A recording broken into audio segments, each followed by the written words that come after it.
రైతు నేస్తం ఈ రైతు నేస్తం రైతు నేస్తం ఈ రైతు నేస్తం రైతు నేస్తం రైతు నేస్తం రైతు నేస్తం రా ఓ రైతు నేస్తం రైతు నేస్తం రైతు నేస్తం రా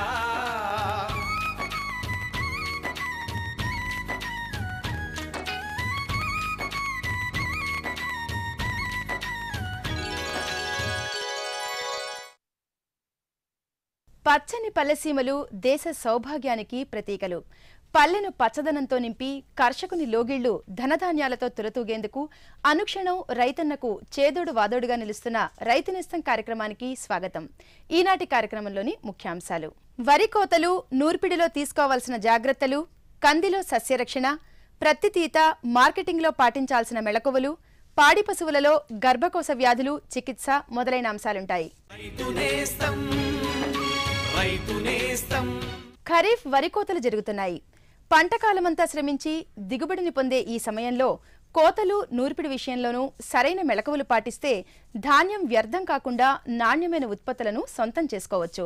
వరి కోత, నూర్పిడి విషయంలో తీసుకోవాల్సిన జాగ్రత్తలను ఇప్పుడు తెలుసుకుందాం. ఖరీఫ్ వరి కోతలు ప్రారంభమయ్యాయి. అనేక ప్రాంతాల్లో రైతులు కోతలు పూర్తి చేసుకున్న దశలోనూ, కోతలు జరుపుతున్న దశలోనూ ఉన్నారు. అయితే పంట కాలమంతా కష్టపడి పనిచేసి ఫలాన్ని అందుకునే ఈ దశలో రైతులు తగిన శ్రద్ధ వహించకపోతే ఆశించిన నాణ్యమైన దిగుబడిని పొందలేరు. పంట కాలాన్ని దృష్టిలో ఉంచుకొని రైతులు వెన్నులో 75% గింజలు పక్వానికి వచ్చిన తర్వాతే కోతలు చేపట్టాలి. గింజలు సరైన పరిపక్వతకు రాకముందే కానీ, పరిపక్వత మించిన తర్వాత కానీ కోతలు చేపడితే విరుగుడు గింజలు అధికంగా ఉండి దిగుబడి, నాణ్యత దెబ్బతింటుంది. అలాగే కాండం తొలిచే పురుగు ఉధృతి ఎక్కువగా ఉన్న ప్రాంతాల్లో భూమట్టానికి కోతలు జరుపుకోవడం ఎంతో ముఖ్యం. అందుబాటులో ఉన్న యంత్ర పరికరాలను ఉపయోగించి కోతలు జరిపితే నాణ్యమైన దిగుబడి పొందవచ్చు. వరి కోతల సమయంలో తీసుకోవాల్సిన జాగ్రత్తలతో పాటు కోసిన తర్వాత పంట నూర్పిడి, శుభ్రపరచడం, అలాగే విత్తన సేకరణ జరిపేందుకు కోతల సమయంలో ఎలాంటి మెలకువలు పాటించాలి అనే అంశాల గురించి వివరాలను మారుటేరు వరి పరిశోధనా స్థానం associate director of research doctor Bharathalakshmi గారి మాటల్లో తెలుసుకుందాం. కోసే విధానంలో మనం యాంత్రీకరణ వైపు కనుక దృష్టి పెట్టినట్లయితే కొంతవరకు ఈ ఖర్చు తగ్గించుకోవడానికి అవకాశం ఉంది. మనకు ఈ రీపరు అందుబాటులో ఉంటుంది. ఈ రీపర్ని కనుక ఉపయోగించి కోసుకున్నట్లయితే మనం పల్చగా ఇది కోసి పండ్ల కింద వేస్తుంది కాబట్టి తక్కువ సమయంలోనే గింజ బాగా ఆరడానికి అవకాశం ఉంటుంది. అదేవిధంగా తొందరగా మన పంటను కోసుకోవడానికి కూడా అవకాశం ఉంటుంది. కూలీల కొరతను కూడా మనం అధిగమించడానికి ఆస్కారం ఉంది. కాబట్టి ఈ రీపర్స్ను ఉపయోగించి కనుక కోసుకున్నట్లయితే బాగా ఉపయుక్తంగా ఉంటుంది. అదేవిధంగా కోసిన తర్వాత పనలు మీద గింజ బాగా ఆరేటట్లు మనము 5-6 రోజులు పొలంలోనే వదిలేయాలి. మనుషులతో కోసినట్లయితే కనుక వాళ్ళు కుప్పల కింద పెడతారు కాబట్టి దాన్ని తిరగవేసుకున్నట్లయితే మనకు గింజ బాగా ఆరడానికి అవకాశం ఉంటుంది. అదేవిధంగా తొక్కించేటప్పుడు కూడా, అంటే నూర్చుకునేటప్పుడు కూడా తగిన జాగ్రత్తలు తీసుకోవాలి. సాధారణంగా రైతాంగం ఈ ట్రాక్టర్ తోటి తొక్కిస్తూ ఉంటారు. ట్రాక్టర్ను ఉపయోగించడం వలన కొంత ఒక 2-3 బస్తాల వరకు ధాన్యము గడ్డిలోనే ఉండిపోయేటువంటి అవకాశం ఉంది. మరి అట్లా కాకుండా మనం ఒక థ్రెషర్స్ కూడా మార్కెట్లో అందుబాటులో ఉన్నాయి. ఈ థ్రెషర్ను ఉపయోగించినట్లయితే 4-5 మనుషులతోటి మనం ఎకరా నుంచి వచ్చినటువంటి పంటను తొక్కించడానికి, థ్రెషింగ్ చేసుకోవడానికి అవకాశం ఉంటుంది. దీనివలన ధాన్యం పూర్తిగా మనము గడ్డి నుంచి వేరు చేయడానికి అవకాశం ఉంటుంది. అదేవిధంగా ఈ నూర్చే విధానంలో మనం తగిన జాగ్రత్తలు తీసుకోవాలి. ఒక్కొక్కసారి ట్రాక్టర్తో తొక్కించినప్పుడు కొంత గింజ తొక్క ఊడిపోయేటువంటి అవకాశం ఉంది. కాబట్టి ఈ థ్రెషర్స్ కనుక ఉపయోగించినట్లయితే లాభదాయకంగా ఉంటుంది. అదేవిధంగా శుభ్రపరిచేటప్పుడు కూడా మనం తగిన జాగ్రత్తలు తీసుకోవాలి.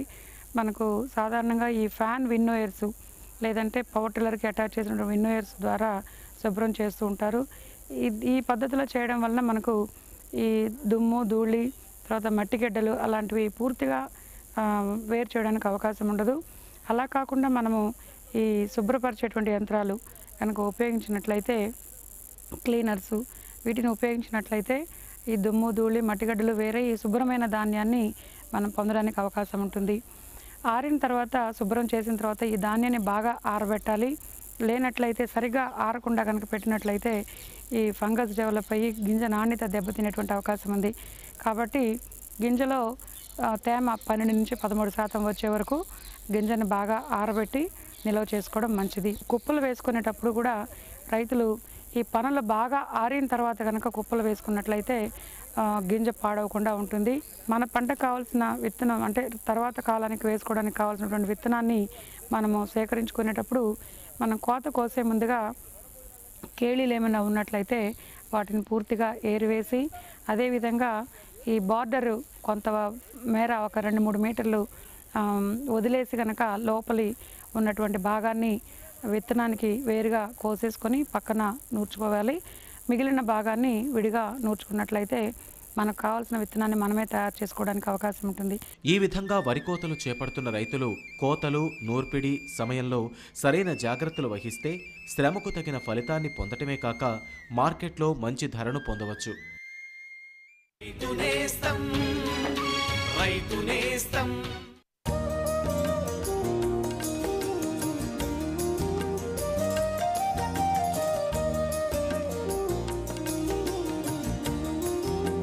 అరే రాఘవ్, విత్తనాలు కొన్నావు, కీటనాశకాలు కొన్నావు, ఇంకా ఎరువు కొన్నావు. వీటన్నిటికీ డబ్బు ఎక్కడి నుంచి వచ్చింది? గోపాల్, ఇప్పుడు డబ్బు గురించి ఎందుకురా దిగులు? నా దగ్గర ఇప్పుడు కిసాన్ క్రెడిట్ కార్డు ఉంది. కార్డా? ఇదేమిటి? ఏంటా, ఇది బ్యాంకు నుండి దొరుకుతుంది. ఈ కార్డుతో ఒక పరిమితి వరకు మన పొలానికి ఏమేం సామాన్లు కావాలో అంటే ఎరువులు, కీటనాశకాలు, డీజిల్ ఇవన్నీ కొనొచ్చు. అప్పు గురించి ఎదురు చూడక్కర్లేదు. అట్టగా నాకు కూడా ఒక కార్డు ఇప్పించు. అట్టగే సమీపంలోని బ్యాంకుకు వెళ్ళు, కార్డు తీసుకో, ఇంకా బోలెడు లాభాన్ని పొందు. అంతర పంటగానే కాక ఏక పంటగా కూడా కందిని అనేక ప్రాంతాల్లో సాగు చేస్తున్నారు. కంది పంటలో రకాల ఎంపిక, ఎరువుల యాజమాన్యంతో పాటు కందిని ఆశించే అనేక పురుగులు, తెగుళ్ల నివారణపై కూడా సరైన శ్రద్ధ వహించినట్లయితే డిమాండ్కు తగ్గట్టుగా అధిక ఉత్పత్తులను సాధించవచ్చు. కందిలో సస్యరక్షణ వివరాలు మీకోసం. కంది మన రాష్ట్రంలో ఖరీఫ్ సీజన్లోనూ, రబీ సీజన్లోనూ అనేక ప్రాంతాల్లో అంతర పంటగాను, ఏక పంటగాను సాగు చేస్తున్నారు. కందిని సాగు చేసే రైతులు కందిని ఆశించే చీడపీడలను సకాలంలో గుర్తించి నివారించుకుంటేనే కంది పంటలో ఆశించిన దిగుబడులను పొంది పప్పుధాన్యాల కొరత తీరేందుకు అవకాశం ఉంటుంది. కందిలో ముఖ్యంగా ఆకుచుట్టు పురుగు, మారుక మచ్చల పురుగు, కాయ ఈగ, కాయ తొలిచే పురుగు, అలాగే ఎండు తెగులు, వెర్రి తెగులు, ఆకుమచ్చ తెగులు ప్రధానంగా ఆశించి నష్టపరుస్తాయి. కందిని ఆశించే వివిధ పురుగులు, తెగుళ్ల లక్షణాలు, వాటి నివారణ చర్యల వివరాలను తాండూరు వ్యవసాయ పరిశోధనా స్థానం శాస్త్రవేత్త శ్రీలక్ష్మి గారి మాటల్లో తెలుసుకుందాం. కంది తొలిదశలో ఉన్నప్పుడు ఆకుచుట్టు పురుగు ఎక్కువ ప్రమాదకరంగా ఉంటుంది.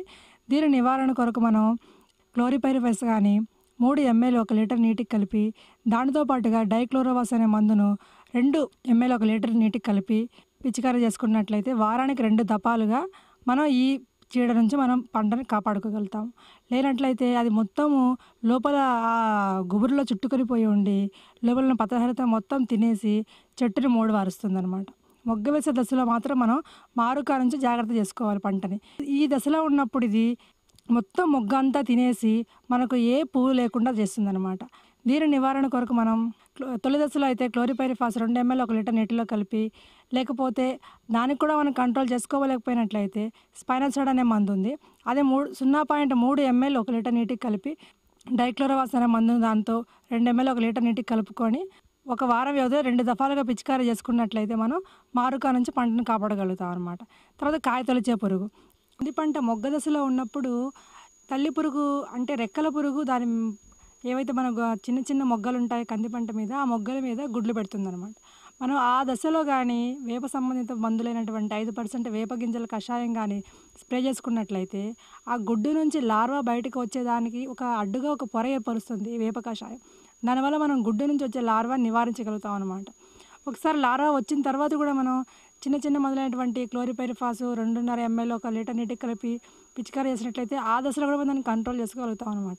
సమగ్ర సస్యరక్షణ విధానం పాటించడం వల్ల చాలా వరకు మన ఈ పురుగు సంతతిని కానీ, అది రెక్కల పురుగు కావచ్చు, ప్యూపా కావచ్చు, గుడ్డు కావచ్చు, చిన్న లార్వా దశలో మనం నివారించగలిగినట్లయితే మనం ఈ కొత్త తరం మందులను వాడే అవకాశాన్ని తగ్గించగలుగుతాం అనమాట. కంది పంట పూతకి సుమారుగా డిసెంబర్ నెలలో కానీ జనవరి నెలలో కానీ వచ్చినప్పుడు ఆ దశలో ఈ శనగపచ్చ పురుగు ఉధృతి తక్కువగా ఉన్నప్పటికీ కాయ ఈగ యొక్క ఉధృతి చాలా ఎక్కువగా ఉంటుంది. అంటే ఇది ఏం చేస్తుందంటే కాయ చిన్న చిన్నగా ఉన్నప్పుడే పురుగు మనకు పైన కనిపిస్తుంది. పురుగు గుడ్డుని నేరుగా చొప్పించి దాని గుడ్డుని కాయ లోపల పెడుతుంది.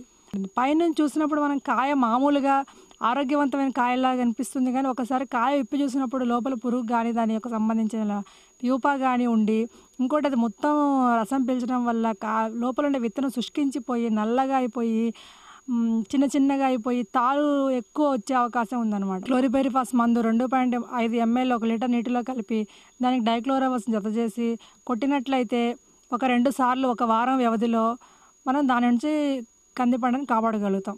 కందిలో ప్రధానమైన తెగులు ఎండు తెగులు. భూమిలోని శిలీంధ్రాల వలన ఈ తెగులు వ్యాపిస్తుంది. చెట్టును లాగినప్పుడు సులువుగా ఊడి రావటం, చెట్టు పూర్తిగా ఎండిపోవటం ఈ తెగులు యొక్క ప్రధాన లక్షణాలు. ఎండు తెగులు తట్టుకునే రకాలు వేసుకోవడమే దీనికి ప్రధానమైన నివారణ.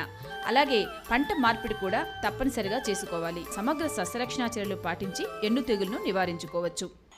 ప్రధానమైన నివారణ పద్ధతి ఏంటంటే తట్టుకోగలిగే రకాలు వేసుకోవడమే. ఎక్కడైతే ఎండు తెగులు ఉధృతి విపరీతంగా ఉంటుందో ఆ ప్రాంతాల్లో ఆశా రకం ICPL 87-119 ఈ రకం వేసుకున్నట్లయితే 2 వెర్రి తెగులు మళ్ళీ ఎండు తెగులు 2 వ్యాధుల నుంచి తట్టుకోగలుగుతుంది అనమాట.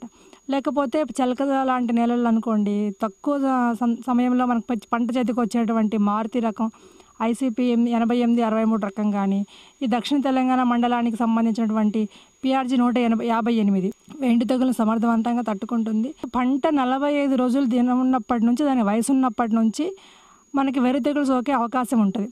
కెల్తేననే ముందు 4 ml 1 లీటర్ నీటిలో కలిపి 2 సార్లు పిచికారీ చేసినట్లయితే నల్లి నివారణ సాధ్యమవుతుంది. నల్లి నివారణ ఎప్పుడైతే సాధ్యమైందో కనీసం ఈ వైరస్ తెగులు వేరే మొక్కలు సోకకుండా మనం రక్షించగలుగుతాం అన్నమాట పంటని. అలా కాకుండా మనం వదిలేసినట్లయితే ఒకసారి పంట అది వైరస్ కాబట్టి అతివేగంగా వ్యాపిస్తుంది. మొత్తం పంట అంతా పుష్పించకుండా కాయగాయకుండా మనకి గొడ్డు, పెద్దలు అనేవాళ్ళు గొడ్డు అని, అంటే ఏ కాయ ఉండదు పూత ఉండదు. దానివల్ల రైతులు చాలా వరకు నష్టపోయే అవకాశం ఉంది. అంటే 45 రోజులప్పుడు మనం గుర్తించుకోవచ్చు. లేకపోతే ఈ తెగులు ఎక్కువ సార్లు కంది వేసినప్పుడు మనం చూస్తూ ఉన్నట్లయితే కానీ ఏదైనా తట్టుకునే రకం వేసుకోవడమే దానికి ఉపాయం అనమాట. అది ICPL ఇందాక చెప్పినట్లుగా 87-119 ఆశా రకం వేసుకోవచ్చు. లేకపోతే BSMR 853 అనే రకం కానీ, BSMR 736 అనే రకం కానీ వేసుకోవచ్చు. ఇవి 2 కూడా సమర్థవంతంగా ఎండు తెగులను మళ్ళీ ఈ వెర్రి తెగులను తట్టుకోగలుగుతాయి అన్నమాట. ఈ సంవత్సరం మేము కొన్ని పొలాల్లో గమనించాము ఈ ఆకుమచ్చ తెగులు. ఇదేంటంటే ఆకు మీద కండే ఆకారంలో ఈ బ్రౌన్ కలర్ అంటే ముదురు గోధుమ రంగు మచ్చలు కనిపిస్తాయి. ఆకంతా పండుబారి ఒక్కసారిగా రాలిపోయి పూతతో సహా ఆ సమయంలో కూడా పూత మొత్తం రాలిపోయి పంటకు తీవ్ర నష్టాన్ని కలిగించడం ఈ సంవత్సరం కొన్ని పొలాల్లో గమనించాము. క్లోర్థాలోనిల్ అనే మందుని 2.5 ml 1 లీటర్ నీటికి కలిపి కానీ మనం పిచికారీ చేసినట్లయితే మళ్ళీ మనం రికవరీ అంటే పంటను తిరిగి మనం దానికి జీవసత్వాలు కల్పించే అవకాశం ఉంటుందన్నమాట. ఈ విధంగా కంది పంటలో మిగిలిన యాజమాన్య విధానాలతో పాటు పురుగులు తెగుళ్ల విషయంలో కూడా శాస్త్రవేత్తల సూచనల ప్రకారం తగిన యాజమాన్య పద్ధతులు అవలంబిస్తే మంచి దిగుబడులు సాధించవచ్చు. రాష్ట్రంలో పత్తి పంట అధిక విస్తీర్ణంలో సాగవుతున్న వాణిజ్య పంట. పత్తి పంట ప్రస్తుతం పక్వ దశకు చేరుకోవడంతో రైతులు పత్తి తీతలను మొదలుపెట్టారు. మేలైన యాజమాన్య పద్ధతులు ఆచరించి సాధించిన అధిక పత్తి దిగుబడులకు మంచి ధర పొందాలి అంటే పత్తి తీత మార్కెటింగ్లో ఎలాంటి మెళకువలు పాటించాలో ఇప్పుడు చూద్దాం. ప్రత్తి మన రాష్ట్రంలో అత్యధిక విస్తీర్ణంలో సాగవుతున్న వాణిజ్య పంట. ఈ ఖరీఫ్ సీజన్లో అధిక విస్తీర్ణంలో సాగులో ఉన్న ప్రత్తి పంట ప్రస్తుతం పరిపక్వ దశకు చేరుకోవడంతో ప్రత్తి తీతలు మొదలుపెట్టారు. పంట రకాల కాలపరిమితిని బట్టి, యాజమాన్యాన్ని బట్టి అక్టోబర్ నుంచి నవంబర్ మాసాల్లో మొదలైన ప్రత్తి తీతలు 3-4 దఫాలుగా కొనసాగించవచ్చు. మన రాష్ట్రంలో ప్రత్తి తీతలకు యంత్రీకరణ విధానం అందుబాటులో రానందువల్ల ప్రధానంగా కూలీల చేతనే ప్రత్తిని తీయడం జరుగుతోంది. అధిక ఖర్చు, శ్రమ, పెట్టుబడితో కూడిన ప్రత్తి సాగులో ప్రత్తి తీత సమయంలో ప్రత్యేక శ్రద్ధ వహించకపోతే నాణ్యత తగ్గి మార్కెట్ ధర పడిపోతుంది. అలాగే ప్రత్తి తీసిన తరువాత మార్కెటింగ్ చేసే విధానంలో సరైన మెళకువలు పాటించినప్పుడే ఆశించిన లాభాన్ని పొందే అవకాశం ఉంటుంది. పూర్తిగా విచ్చుకున్న ప్రత్తి గుల్లల నుండి మాత్రమే ప్రత్తిని జాగ్రత్తగా సేకరించాలి. ప్రత్తి తీత మార్కెటింగ్ సమయంలో తీసుకోవాల్సిన జాగ్రత్తల గురించి లాంఫామ్ గుంటూరు ప్రాంతీయ వ్యవసాయ పరిశోధనా స్థానం ప్రత్తి విభాగం శాస్త్రవేత్త డాక్టర్ ఎస్ భారతి గారు వివరిస్తారు. పూర్తిగా పగిలిన ప్రతి గుళ్ళల్లో నుండే ప్రత్తిని తీయాలి. అంతేకాకుండా సగం విచ్చుకున్న పత్తి గుళ్ళల్లో నుండి లేదా బాగా అంటే పురుగు ద్వారా దెబ్బతిన్న పత్తిలో నుండి పత్తి తీయటం అలాంటివి చేయకూడదు. పూర్తిగా విచ్చుకున్న పత్తిలో నుండి ప్రత్తిని ఏరేటప్పుడు కూడా ఇవేంటి అంటే కూలీలు చేతులతో తీస్తారు కాబట్టి ప్రతి గుళ్ళలో నుండి కూడా పూర్తిగా పత్తి చేతిలోకి వచ్చే విధంగా ఒకేసారి ఆ గుళ్ళలోని పత్తి అంతా చేతిలో వచ్చే విధంగా ప్రత్తి తీయాలి. ఈ ప్రత్తి తీసే ప్రక్రియ కూడా వీలైనంత వరకు అంటే మంచు సమయాల్లో లేదా అంటే అక్టోబర్ నవంబర్ మాసాల్లో ప్రతి తీయటం జరుగుతుంది కాబట్టి ఈ మంచు కురిసే టైంలో అలా కాకుండా బాగా ఎండగా ఉన్న టైంలో కాకుండా చల్లటి వేళ్లల్లో పత్తిని తీయటం చేయాలి. మంచులో తడిచిన పత్తి అంటే మంచు అంతా ఆవిరి అయిపోయిన తర్వాత ప్రత్తి తీస్తే మంచిది. ఎందుకంటే మంచులో తడిచిన పత్తి కానీ వర్షంలో తడిచిన పత్తి కానీ తీసినట్లయితే అందులో ఉన్న తేమ శాతం మూలాన దాంట్లో జీవ ప్రక్రియలు జరిగి ప్రత్తి రంగు మారిపోయే అవకాశం ఉంటుంది. కాబట్టి మనము పత్తి తీసుకునేటప్పుడు బాగా ఆరిన పత్తి అంతేకాకుండా పూర్తిగా పగిలిన గుళ్ళల్లో నుండే ప్రత్తిని తీయాలి. 2-3 దఫాలుగా ప్రత్తి తీత జరుగుతుంది కాబట్టి ప్రతి తీత పత్తిని విడివిడిగానే మనము నిల్వ చేసుకోవాలి. అంతేగాని మొదటి తీత పత్తిని రెండో తీత పత్తితోటి అలా కలుపుకోకూడదు. ఎందుకంటే నాణ్యతపరమైన తేడాలు ఉంటాయి. సాధారణంగా 3-4 దఫాలుగా పత్తి తీస్తారు కాబట్టి 2-3 దఫాల్లో తీసిన ప్రతి నాణ్యత కూడా ఎక్కువ ఉంటుంది. అంతేకాకుండా దిగుబడిగా పరంగా చూసుకున్నా కూడా ఎక్కువ పత్తి వస్తుంది. పగిలిన కాయల్లోంచి పత్తి తీసేటప్పుడు వీలైనంత వరకు చెత్తా చెదారం దాంట్లో చేర్చకుండా చూసుకోవాలి. మనము ప్రత్తి తీసేటప్పుడు కూడా ఏంటంటే చెట్టుల్లోని కింద కాయల నుండి ముందు ప్రత్తి తీయటం మొదలు పెడితే మనకి పైనుండి కాయలు తీసినట్లయితే ఆకులు రాలి దీని మీద పడే అవకాశం ఉంది. ఎండవేళ్ళటప్పుడు కనుక పత్తి తీసినట్లయితే ఎండిన ఆకులు రాలి ఈ పత్తిలో కలిసిపోయే అవకాశం ఉంది. కాబట్టి చల్లటి నీడవేళ్లల్లో మనము ప్రత్తిని ఏరుకోవాలి. ఈ తీసిన ప్రత్తిని కూడా రైతాంగం ఏం చేస్తారంటే వాడేసిన ఎరువుల బస్తాల్లో కానీ మిగతా వాటిల్లో కానీ నిల్వ చేయటం లేదా రవాణా చేయటం జరుగుతుంది. ఈ ప్లాస్టిక్ గోనె సంచుల్లో వాడినట్లయితే ఈ దారాలు ఇవన్నీ కూడా పత్తిలో కలిసిపోయి ఆ తర్వాత మిల్లుల్లోకి వెళ్ళినప్పుడు జిన్నింగ్ అప్పుడు ఈ దారాలన్నీ దాంట్లో కలిపి నాణ్యతాపరంగా చాలా తక్కువగా ఉంటుంది. కాబట్టి వీలైనంత వరకు ఈ తీసిన పత్తిని గోనె సంచుల్లో కనుక తీసుకొని రవాణా చేసుకున్నట్లయితే మనకి నాణ్యతాపరంగా బాగుంటుంది.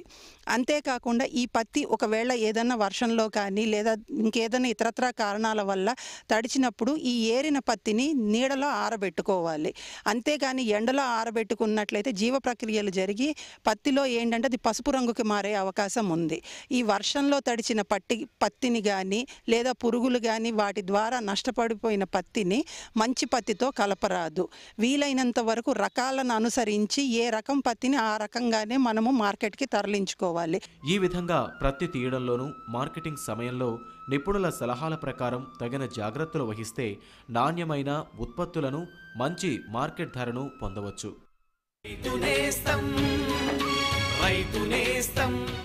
సరే, ఎవరితోనండి ఇంతగా తెగనవ్వుతూ మాట్లాడుతున్నారు? కిసాన్ కాల్ సెంటర్ విశేషజ్ఞుడితో పంట గురించి సలహా తీసుకుంటున్నాను. పొద్దున సరే, మధ్యాహ్నం కూడానా? కిసాన్ కాల్ సెంటర్ ఉదయం 6 గంటల నుండి రాత్రి 10 వరకు తెరిచే ఉంటుంది. ఆదివారం కూడానా?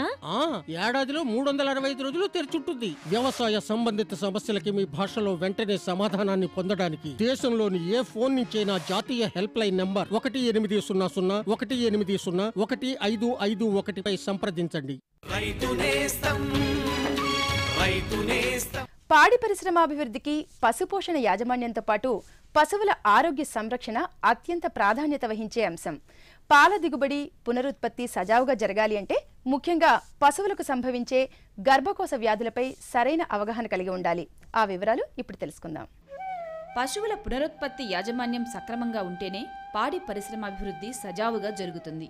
అధిక పాల దిగుబడితో పాటు సరైన పునరుత్పత్తి జరగాలంటే పశువుల ఆరోగ్య విషయంలో తగిన శ్రద్ధ చూపించాలి. ముఖ్యంగా గర్భకోశానికి సంబంధించిన వ్యాధులు పశువుల పునరుత్పత్తి సామర్థ్యంపై, పాల దిగుబడిపై కూడా అధిక ప్రభావం చూపిస్తాయి. గర్భకోశ వ్యాధులు ప్రధానంగా పశువుల శరీర అంతర్నిర్మాణం, పశువుల్లో జరిగే శారీరక మార్పులు, ఇంకా రోగకారక క్రిముల వల్ల వచ్చే ఇన్ఫెక్షన్ల వల్ల సంభవిస్తాయి.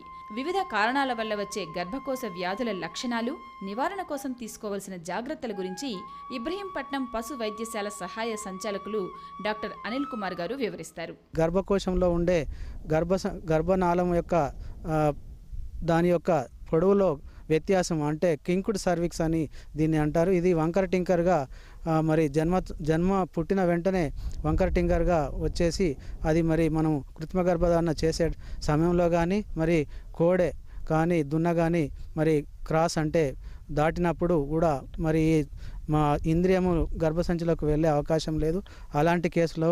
మరియు ఇంకొకటి ఏంటంటే ఈ గర్భసంచి యొక్క ద్వారం మరీ చిన్నగా చాలా చిన్న సైజు ఉండి అది కూడా మరి మనకి ఎదకు వచ్చే అవకాశం లేదు, మరి చూడు నిలిచే అవకాశం లేదు. అదే కాకుండా అండకోశము హైపోప్లాసియా అంటారనమాట. అంటే దానిలో కంతి పర్మనెంట్గా కంతి ఏర్పడి అది ఏమాత్రము అభివృద్ధి చెందక అది ఎదకొచ్చే అవకాశం లేదు. అండాశయం కూడా పీనట్ సైజ్ అంటే బఠానీ గింజ సైజు మాత్రమే ఉండి అవి మరి ఎదకొచ్చే అవకాశం లేదు. ఇలాంటి సందర్భాలలో మరి సమీకృత దాన అంటే మీకు తెలుసు కాన్సన్ట్రేట్ మిక్చరు రోజుకి 1 కిలో చొప్పున, అలాగే మరి 50 గ్రాముల ఖనిజ లవణ మిశ్రమము రోజుకి 50 గ్రాముల చొప్పున మరి ఒక 20 నుండి 30 రోజులు వాడినట్టయితే ఇవి ఎదకొచ్చే అవకాశం ఉంది. ఈ వాతావరణాల పరిస్థితుల వల్ల కానీ ఇతరత్ర కానీ అవి ఎదకు రావు. కాబట్టి మరి వాటికి దానిలో మళ్ళీ మనం 3 రకాలుగా విభజించుకోవచ్చు. ఒకటి మరి ఆవు కానీ గేదె కానీ సరి అయిన బరువు దాని తూగుతుంది కానీ ఎదకు రాదు. అది అలాగే ఎదకు ఒకసారి వచ్చి మళ్ళీ ఆగిపోవడం, అలాగే ఒకసారి ఈనిన తర్వాత కూడా మరి ఎదకు రాకపోవడం. ఇలాంటి సందర్భాలలో మనము మరి ముందు మనం చెప్పుకున్నట్టు సమీకృత దాన మరియు ఖనిజ లవణ మిశ్రమము రోజు ఒక 20 నుండి 30 రోజులు ఇచ్చుకుంటూ, అలాగే విటమిన్ ఇంజెక్షన్లు విటమిన్ AD3 ఇంజెక్షను మరియు హార్మోనల్ ఇంజెక్షన్ అవసరమైన చోట ఇవ్వాల్సి ఉంటుంది. ఈ హార్మోనలు ఇవే కాకుండా ముఖ్యంగా మరి ఎదకు వస్తుంది కానీ ఎదలో వ్యత్యాసాలు ఉంటాయి, వాటిని హీట్ అబరేషన్స్ అంటారు. అవేమనగా మరి అనోవులేషన్ అంటే అండం విడుదల కాకపోవడము, ఆలస్యంగా అండం విడుదల కావడము, లేక మూగ ఎద ఉండడం, ఎద వస్తుంది మధ్యలో గ్యాప్ ఇస్తుంది అంటే మళ్ళీ ఆగిపోయి మళ్ళీ వస్తుంది, అదే స్ప్లిట్ హీట్ అంటారు. అది మరి స్ప్లిట్ హీట్ అనే కేసులలో ఒకసారి ఎదకొచ్చి మళ్ళీ 1 రోజు 2 రోజులు ఆగి మళ్ళీ 3వ రోజు కానీ 4వ రోజు కానీ వచ్చే అవకాశం ఉంది. అదే కాకుండా మరి వీక్ హీట్ అంటే బలహీనమైన ఎద కూడా ఉంటుంది. ఇన్ఫెక్షన్స్ మూలాన వచ్చే వ్యాధులను మనము ఈ క్రింది రకంగా పేర్కొనవచ్చు. ఒకటి ఎండోమెట్రైటిస్ అంటే గర్భవాతము, రెండోది మ్యాసరేటెడ్ ఫీటస్ అంటే లోపల పిండము గర్భకోశంలో చనిపోయి కుళ్ళిపోవడము, అలాగే పయోమెట్రా అంటే గర్భసంచిలో చీము తయారు కావడము, అలాగే మమిఫైడ్ ఫీటస్ అంటే పిండము గర్భసంచిలో చనిపోయి అది చాలా ద్రవాలు లేకుండా గర్భసంచిలో గట్టిగా అయిపోవడము. ఇలాంటి కండిషన్లు కూడా మనకు కనబడతా ఉంటాయి. ఎండోమెట్రైటిస్ అనే వ్యాధికి రైతు సోదరులు మరి పశువైద్యశాలకు తీసుకెళ్లి పశువైద్యునిసే సరైన చికిత్స చేసినట్టయితే వారి పశువు మళ్ళీ తిరగ కట్టకుండా అంటే మరి 1, 2, 3 సార్లు వేసినా కట్టకపోవడం అనే సమస్య నుండి మనము అధిగమించి మరి తద్వారా చూడి నిలిచే అవకాశం ఉంటుంది. తద్వారా రైతుకు ఆర్థికంగా మరి లాభం చేకూరుతుందని ఈ సందర్భంగా పేర్కొంటా ఉన్నాను. ఈ విధంగా పశు వైద్యుల సూచనల ప్రకారం గర్భకోశ వ్యాధులపై తగిన అవగాహన కలిగి వాటిని అరికట్టేందుకు తగిన నివారణ చర్యలు చేపట్టి సరైన చికిత్స చేయించుకుంటే పశువులు సకాలంలో ఎదకు వచ్చి చూడి కట్టి పాడి పరిశ్రమ లాభదాయకంగా కొనసాగుతుంది. రైతు నేస్తం కార్యక్రమంపై మీ సలహాలు సూచనలు తెలియచేయవలసిన మా చిరునామా రైతు నేస్తం, కేర్ ఆఫ్ డైరెక్టర్, దూరదర్శన్ కేంద్రం, రామాంతపూర్, హైదరాబాద్ 500013.